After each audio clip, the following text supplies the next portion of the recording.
Voiko yksi datakeskus tuottaa niin paljon lämpöä, että sillä pystyisi lämmittämään kokonaisen kaupungin? Kuulostaa aika uskomattomalta, mutta datakeskuksista syntyy valtava määrä lämpöä ja sitä on jo alettu hyötykäyttää Suomessa. Tässä videossa selvitetään, paljonko datakeskus tuottaa lämpöenergiaa, miten se otetaan talteen ja voiko sillä todellisuudessa lämmittää kokonaisen kaupungin.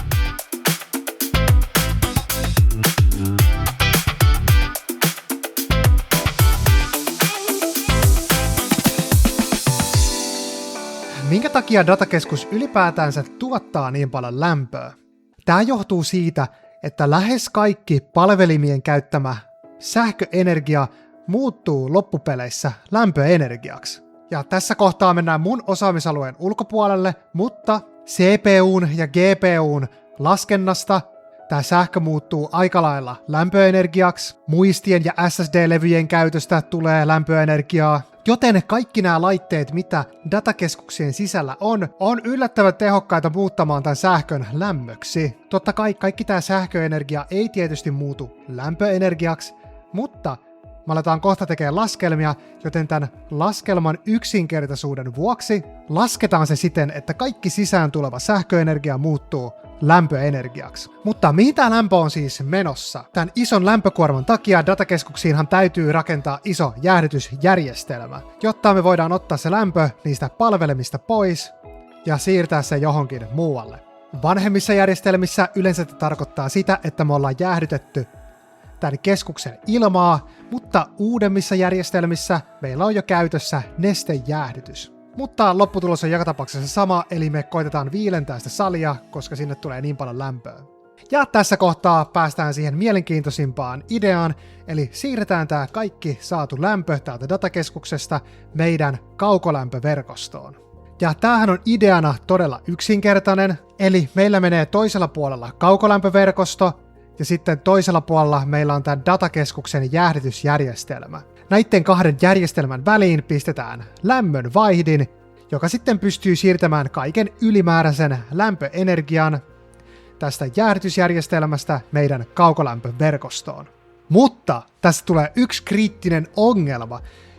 Nimittäin datakeskuksesta saatu lämpötila ei yksinään riitä meidän kaukolämpöverkostoon, koska se lämpötila jää liian alhaiseksi.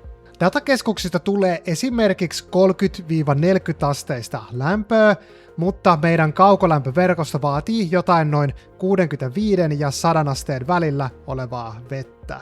Joten tämä tarkoittaa, että meidän pitää lämmittää vielä tätä datakeskuksesta saatua 30-40 asteista lämpöä vielä jonkun verran ylemmäs, että saadaan se ainakin sinne 65 asteeseen. Tähän me tarvitaan siis useampia lämpöpumppuja, joka siis tarkoittaa sitä, että tämä järjestelmä ei ole nyt täysin aukoton, koska nämä lämpöpumputkin tarvitsee vielä lisää sähköä, jotta ne voi lämmittää tämän 30-40 asteisen lämmön vielä korkeammaksi. Mutta palataan nyt siihen alkuperäiseen kysymykseen kumminkin. Paljonko meillä syntyy tämmöistä datakeskuksesta lämpöä? Voiko tämmöinen datakeskus lämmittää kokonaisen kaupungin? Otetaan laskennan kannalta esimerkiksi vaikka tämmöinen 100 megawattin datakeskus.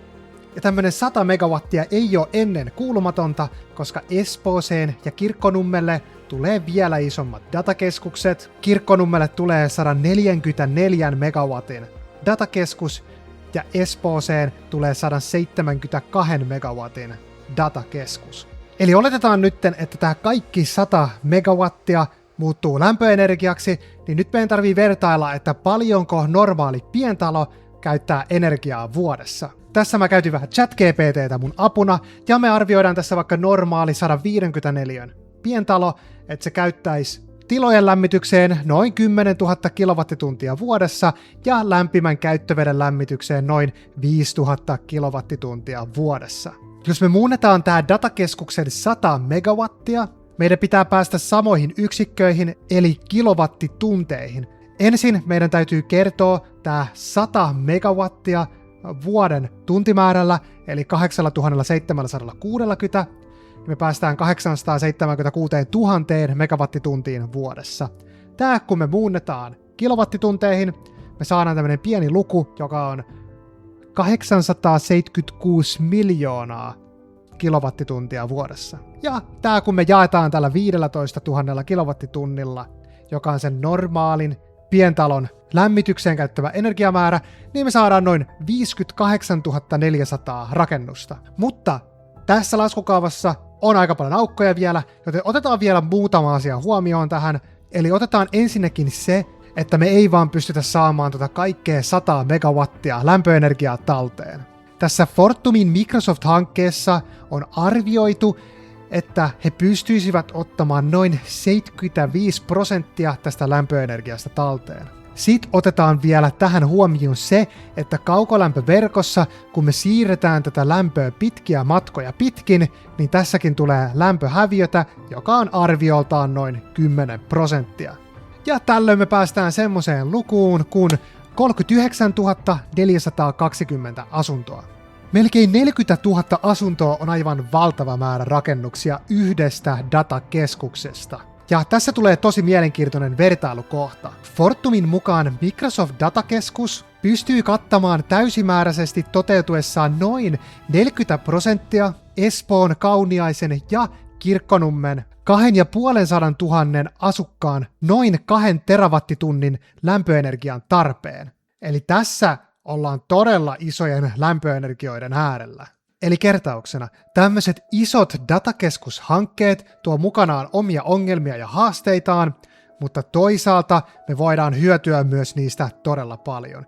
Eli me saadaan nyt Suomeen heti rakennusprojekteja, millä me voidaan työllistää meidän omaa kansaamme. Me saadaan asiakkaaksi Microsoftia ja muita isoja yrityksiä, ketkä tulevat myös jatkossa tuomaan Suomeen rahaa, koska he joutuvat maksamaan tämän ison sähkölaskun ja kaikki rakennuksen huolto- ja ylläpitokustannukset, jotka nääkin kaikki tuo töitä Suomeen. Ja nyt vielä uusimpana ideana on juuri tämä hukkalämmön hyötykäyttö, mikä näyttäisi olevan aika merkittävä määrä lämpöä, mitä me pystyttäisiin hyötykäyttämään täällä Suomessa. Mä tiedän, että datakeskushankkeet jakaa paljon mielipiteitä, mutta ei saa kuvitella, ettei niistä olisi mitään hyötyä meidän Suomelle. Kiitos paljon kaikki, että katsoitte videon ja nähdään taas seuraavalla viikolla uudessa videossa.